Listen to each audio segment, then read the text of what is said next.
They've got the entire city of Jerusalem locked down right now because of a large mass shooting that took place just on the north end of Jerusalem earlier this morning, about 10:30 this morning. And we're going to talk about what happened and what's being done about it. Also, the Houthis continue to fire drones at Israel. Over the weekend, a drone struck the airport in Eilat, that's the southern city of Israel down on the Red Sea, and closed the airport. One person injured, and more drones coming. It's a sad day in Jerusalem today as an active violence attack took place at the Ramat Junction. This is the junction where this took place, this road junction. Very busy place where people come from several different areas and get on the bus. And of course, public transportation is a big thing in Israel. As a matter of fact, in Jerusalem, every bus stop has like bollards around it because of ramming attacks. Many of the roads that you walk on in downtown Jerusalem especially have bollards all along the roads because of ramming attacks. But in this case, what we know so far is that two assailants were driven to the site in the Ramat Junction right there. Two assailants came there from the area of Binyamin in Samaria. They got out of the vehicle, got on a very crowded bus, and began firing on the bus. Then they got off the bus and continued firing. And the whole thing lasted maybe 60 seconds, but they managed to unalive at least 6 people so far. 20 more were shot, and the two assailants were also neutralized at the scene by a couple of armed citizens. But apparently both the people that were armed were Haredi, that is ultra-Orthodox, and were legally armed. And one of them was a commander in the new ultra-Orthodox IDF unit that has been stood up as they've started to draft the Haredi into the IDF. Again, there's a whole lot to take away from what just happened here. But first thing I want to do is show you a video from the scene, and we'll talk through it here. Take a look. This is a dash cam from a car. You can hear the shooting start, and people start to run, and some of them waddle away. Now watch this hero taxi driver. This guy's a hero for sure. He goes around, I want you to watch the guy in the center of the screen. He goes around and look at the window behind his head. Watch the window of that bus. 2 rounds just went through that window. He didn't even flinch. He didn't even notice. And what he's trying to do is get an elderly passenger out of the taxi and help the passenger get away. That guy's a hero. He could have just jumped out and ran off. But instead, he took care of his passenger, got her to safety, and that is about the end of it. You can see how quickly, if we go back to the beginning, how there were literally over 100 people in this area. Couple of things that just don't add up. Number one, the first reports say that the bus driver had stopped the bus because it was overcrowded and refused to go on because there were too many people on the bus.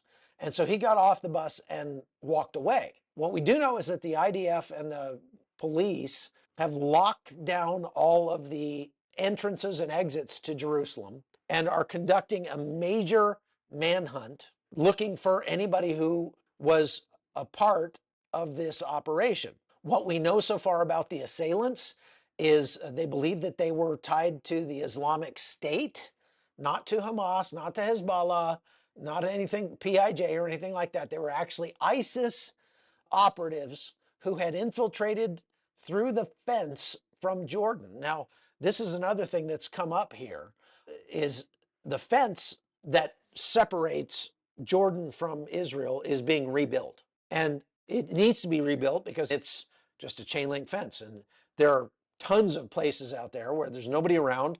It's remote areas. And they could easily just cut a hole in that fence and come right through from Jordan. The fence between Syria and Israel in many places is mined. There are landmines, but not so much on the border between Jordan and Israel. And so some of the complaints I've seen from people in Israel are that people are able to illegally cross that fence easily. Now, there's 2 fences. There's the fence between Jordan and Israel, and then there's the fence between Judea and Samaria A zones and the B and C zones. Those fences are so porous, and they've got holes in them, they're cut down, whatever, and there are tons of Palestinians crossing every day into Israel. Now, the majority of those Palestinians who are crossing are doing so to get to go to work. They get jobs under the table, working construction and different things like that. There are plenty of Arabs in Israel, about 20% of the population, who can go anywhere they want in Israel. And so it's not uncommon to see Arabs, non-Jewish people, driving around in Jerusalem or walking around or whatever. But suffice it to say, there are a lot of people coming illegally from A zones in Judea and Samaria into Israel, most of them to work, but some of them not to work, to actually commit acts of terror. In this case, these guys were using illegal firearms that were likely smuggled into Israel. Looks like there's a homemade variant of a submachine gun that they see from time to time in Israel, and that's what these guys were carrying. You can hear some automatic gunfire if you listen to the tapes of the shooting. So some of it was semi-automatic and some of it was automatic. Now, since the war started in Israel, they've had more than 400,000 people apply for gun permits in Israel. And of the 400,000 people who have applied for a gun permit in Israel, only 165,000 have received their permits. The rest are still waiting or have been denied.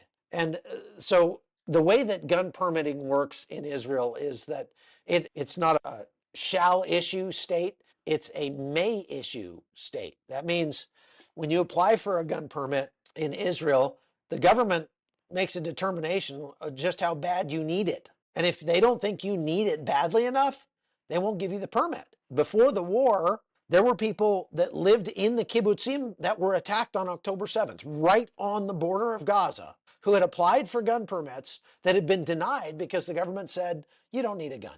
400,000 people have applied.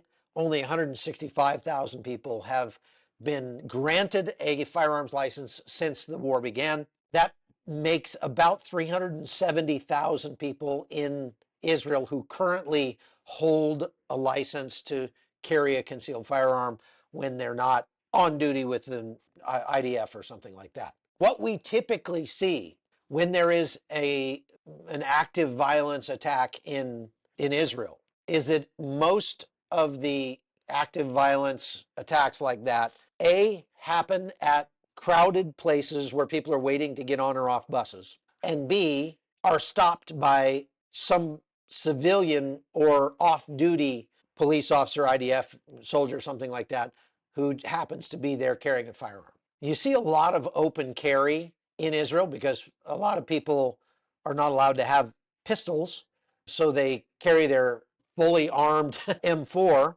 or something like that, AR-15, M16 variant, strapped over their shoulders to come to Israel and see a Jewish mother with her 4 kids pushing a stroller with an M4 strapped over her back. They are typically stopped by civilians or off-duty police officers or soldiers who happen to be carrying. Just to recap, the IDF and the police have shut off all the entrances and exits to Jerusalem and are conducting a very thorough search. They've also surrounded the community in Benjamin, in Samaria, that they believe that these assailants came from. And they've also arrested one guy who they believe was the driver who dropped them off at the location before they committed their act of terror. I want to move on now to what's going on with the Houthis. Over the weekend, the Houthis fired a half a dozen or more drones at Israel. And according to the Houthis,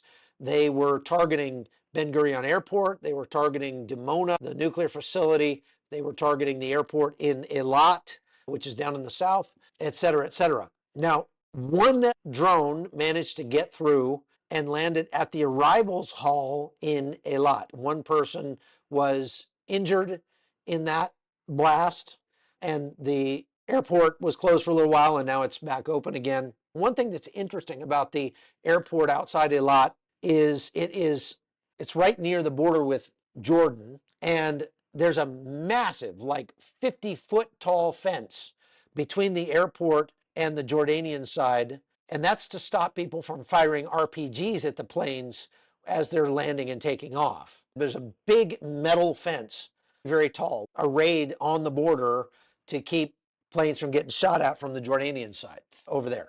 The Houthis claim that all of their drones got through and have damaged targets in Israel. That's not true. Some were shot down. They did an investigation of the one that got through and found out that the IDF actually saw it on radar, but characterized it as not a threat. They were already tracking the other ones that were threats that were shot down. Some of them just fell in open areas. I've got a picture of this one, which fell in Saudi Arabia. So you can see the size of these, which they're pretty serious. This is not a drone like a DJI drone or anything like that. This is a large drone that can travel 1,000 kilometers. And this one obviously fell without blowing up. You can see the propeller on the back there and see how far, what that looks like. The IDF could have shot all of them down if it had not mischaracterized that one drone, thinking it was a actual legit civilian aircraft. Imagine how challenging it is when there's aircraft flying all over in the skies between Jordan and Saudi Arabia, between Israel and Yemen. There's a ton of aircraft in the air, and they've got to watch all of those things and figure out if they're drones or not. And of course, they have AI and computer programs to help them do that, but they're not foolproof. Fortunately, nobody was killed, only one injured, but the Houthis fired another half dozen of them today and continue to do so, even while the Houthi leadership is still in hiding. And Israel is preparing a response to this, what they may be able to pull off since the leadership is all underground.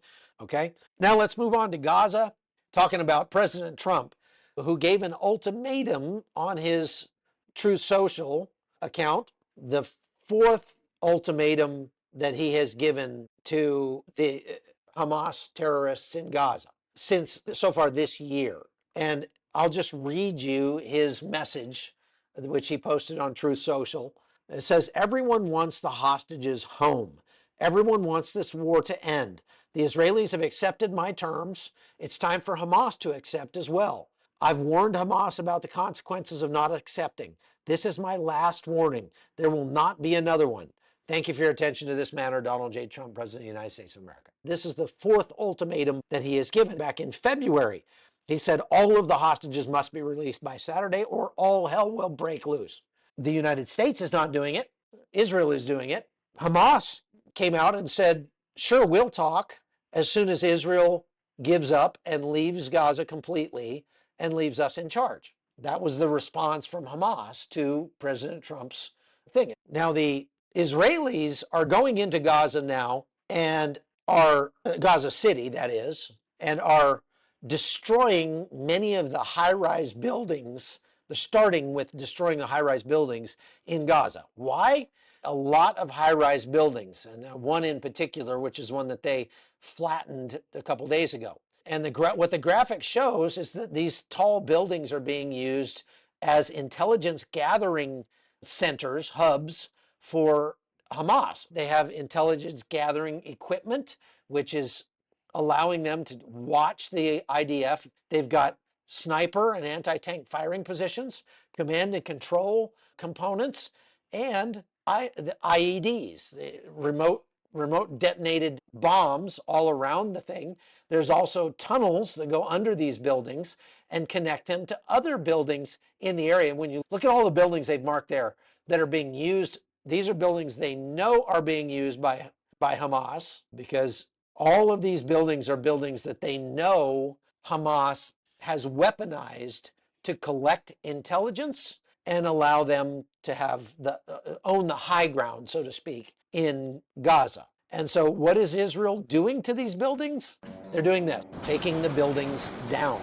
Here's another one, a better shot. That's the first strike. That's a big building. Look at that. And all people. And there goes the missile. You can see the missile there at the left of the screen. So now they are pushing into Gaza City. They are advancing slowly and methodically into Gaza City. The very fact that we have such good videos of strikes happening in Gaza tells a different story. What that tells us is Israel has already warned the people to get away from that building. We're about to flatten this building. You better get away from it. And everybody backs off, sets up their cameras, and films the strike. And if they didn't do that, you would see hundreds of people under the rubble of those buildings.